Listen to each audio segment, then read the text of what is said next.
भागवत क्यों सुने? अभी तो हम जवान हैं। जवानी में भागवत थोड़ी सुनी जाती है। भागवत सुनना तो बूढ़े लोगों का काम है, भजन करना बूढ़े लोगों का काम है। अरे भाई ऐसा मत कहो। समय जब आ जाता है तो फिर एक सांस भी आप नहीं खरीद सकते। मैंने कहा फिर काल ये नहीं देखता है कि आप बूढ़े हैं या जवान हैं या बारे हैं या स्त्री है या पुरुष हैं। इसलिए समय रहते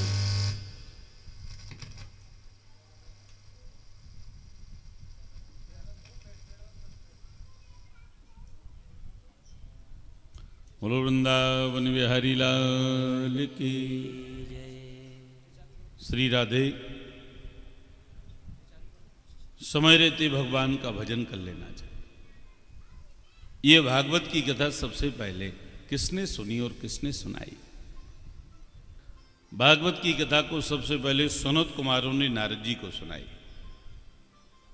तो यहां प्रश्न किया कि सनत कुमार कहीं ज़्यादा आते जाते नहीं और नारद जी कहीं एक जगह रुकते नहीं, तो इतनी बड़ी भागवत की कथा एक जगह बैठ करके सनत कुमारों ने नारद जी ने सनत कुमारों के द्वारा एक जगह बैठ के कैसे सुन ली?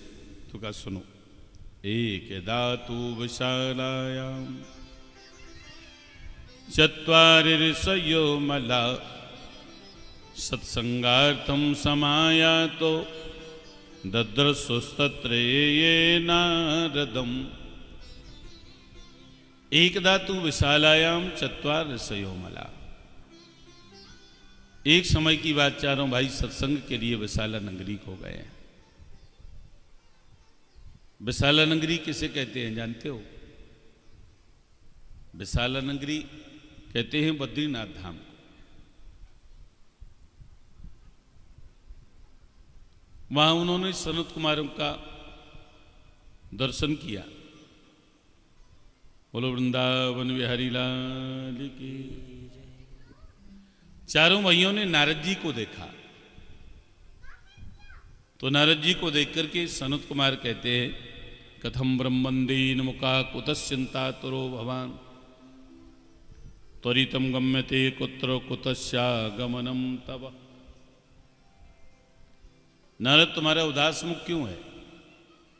तुम इतने उदास क्यों हो? आप जैसे भक्त के लिए ये बात उचित नहीं।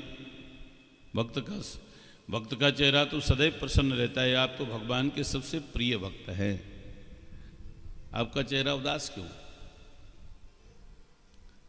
आपकी ऐसी स्थिति लग रही है जैसे धन नष्ट हो जाने पर लोभी मनुष्य की जो स्थिति होती। लोभी व्यक्ति का यदि धन चला जाए तो उसकी स्थिति पर उसका चेहरा देखते बनता है। लोभी को सबसे ज्यादा प्रिय क्या होता है? काम ही नार प्यार जिम।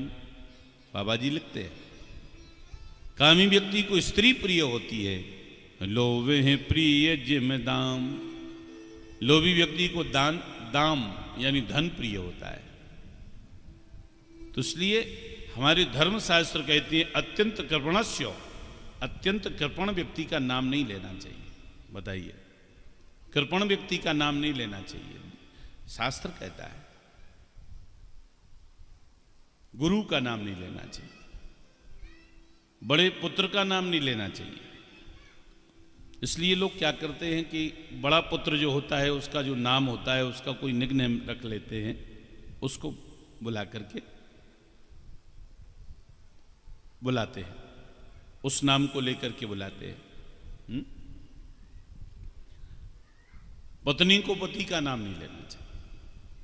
आजकल तो ये फैशन बन गया है पति का नाम लेना, नहीं लेना चाहिए। विशेष परिस्थिति में आप ले सकते हैं, ऐसा नहीं कि हमेशा। अगर कोई बात है इसी आपको बताना है, परिचय देना है या कोई तो ले सकते हैं, लेकिन वैसे घर में साधारण उसमें पति का नाम नहीं लेना चाहिए, बड़े बेटे का नाम नहीं लेना चाहिए, गुरु का नाम नहीं लेना। वो कृपण व्यक्ति अत्यंत कृपणस्य, जो कृपण होता है, लोभी होता है, उसका नाम लेना। तो नारद जी की स्थिति कैसी है? जैसी लोभी व्यक्ति की होती, ऐसे चेहरा। सनत कुमारों ने कहा क्या बात है? तो नारद जी कहते हैं कि मेरी स्थिति ये क्यों है, सुनो। हम तो पृथ्वी या तो ज्ञात्वा सर्वोत्तमामिति पुष्करम च प्रयागम च काशीं गोदावरीं तथा। वो कहते हैं मैं पृथ्वी को सर्वश्रेष्ठ समझ करके मैं पृथ्वी पर भ्रमण करने के लिए गया। श्री क्षेत्र, हरि क्षेत्र, रंग क्षेत्र इत्यादि क्षेत्रों में मैंने भ्रमण किया, परंतु मेरे मन को कहीं शांति नहीं, क्योंकि इस समय अधर्म के साथ ही कलयुग ने उस पृथ्वी को दबा लिया है। न कहीं तप है, न सत्य है, न शौच है, न दया है, न दानीय विद्यमान है। सब लोग तुच्छ होकर के अपना अपना पेट भरने में लगे हुए हैं और छलपूर्वक असत्य बोलते हैं। कलयुग का जीव झूठ बहुत बोलता है, ये युग का लक्षण है। कलयुग का जीव झूठ बहुत बोलता है। बाबा जी ने भी लिखा है, झूठाई लेना झूठाई देना, झूठाई भोजन झूठे चबेना। और इस युग में सबसे ज्यादा होशियार किसे माना जाता है? झूठ बोलने वाले। झूठ बोल करके जो अपनी बात को सिद्ध कर दे। वकील यदि बहस करते हुए अपनी बात को यदि सिद्ध कर देता है तो उससे बड़ा कोई वकील नहीं होता है। कैसा भी खराब मुकदमा हो आपको जिता देगा वो। क्यों भाई? ये आपका दोष नहीं, ये तो युग का है, युग का। झूठ बोल करके जो अपनी बात को सिद्ध कर दे उससे बड़ा कोई ज्ञानी नहीं। ये शास्त्र कह रहा है, मैं नहीं कह रहा हूं। जो कहे झूठ मस्करी जाना, कलयुग सोई गुणवंत बखाना, उसे ही गुणवान माना जाता है। तपस्वियों के आश्रम, तीर्थ, पवित्र मंदिरों पर यवनों का अधिकार है। पृथ्वी पर अनेकों देव मंदिर दुष्टों के द्वारा नष्ट भ्रष्ट किए जा चुके हैं। न कोई योगी है, न सिद्ध है, न ज्ञानी है, न सदाचारी है।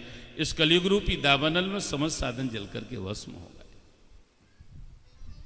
नारद जी कहते मैंने जगह जगह घरों में जाकर के देखा, तरुणी प्रभुता आगे। बड़े ध्यान से सुना, ये बड़ी अच्छी बात। युग के लक्षण आपको भी समझ में आना चाहिए।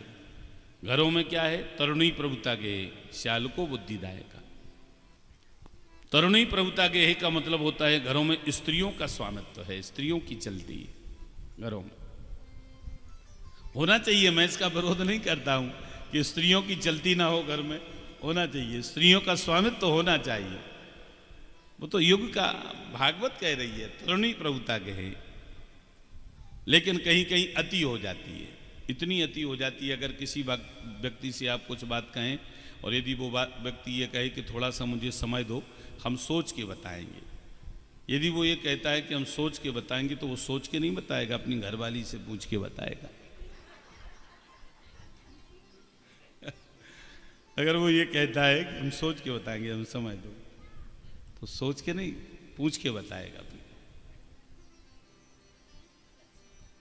तो तरुणी प्रभुता के है, स्त्रियों का स्वामित्व हो। दूसरी बात बड़ी महत्वपूर्ण, श्याल को बुद्धिदायक का। श्याल माने होता है साला। सालों की बड़ी महत्ता है इस युग में। सलाह कितने भी लोगों की ले ली जाएगी, लेकिन अंत में मानी साले की ही जाएगी। क्यों भाई? सलाह कितने भी लोगों की ले ली जाए, लेकिन मानी साले की ही जाती है। क्योंकि भागवत कह रही है, भागवत का वचन है, भागवत का श्लोक है, श्याल को बुद्धिदायक का। श्याल माने होता है साला। और आज आप देख रहे होंगे एक भी बात गलत नहीं है, सारी बातें यहां घट रही हैं। क्यों राजी?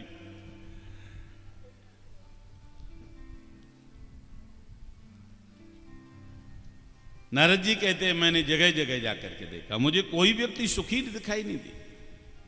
किसी न किसी बात से उसे दुख जरूर है। मैंने भी बड़े बड़े लोगों से पूछा कि आप पूर्ण रूप से सुखी हैं, तो किसी ने भी छाती पर हाथ रख करके ये नहीं कहा महाराज मैं पूर्ण रूप से सुखी हूं। किसी न किसी बात से उसे दुख जरूर है। कोई तन से दुखी तो कोई मन से दुखी, तो कोई धन बिन रहत उदास। कोई तन से दुखी है। तन का दुख क्या है? तमाम फैक्ट्रियां चल रही हैं, करोड़ों का कारोबार व्यवसाय चल रहा है, करोड़ों का टर्नओवर महीने में करते, पैसा बहुत है, धन संपत्ति बहुत है, करोड़ों का टर्नओवर महीने में करते हैं, लेकिन खाते क्या है? मूंग की दाल के साथ में रूखी रोटी, रूखा फुल्का। सेठ जी से यदि ये पूछा जाए, सेठ जी इतना सब कुछ होते हुए भी ये कैसा भोजन करते हो, तो सेठ जी यही कहेंगे, डॉक्टर ने मना किया है, यदि रोटी में घी लगा करके खाऊंगा तो ब्लड प्रेशर हाई हो जाएगा। सब कुछ है लेकिन खा नहीं पा रहे, तो ये क्या है? ये तन का दुख है। जब हमारा भोगने का समय आया, जब हम कमा करके हमने रख लिया, हमारे पास में बहुत धन संपत्ति हो गई, तब हम खा नहीं पा रहे। कैसी विडंबना। कोई तन से दुखी है तो कोई मन से दुखी, कोई मन से दुखी है। मन का दुख क्या है?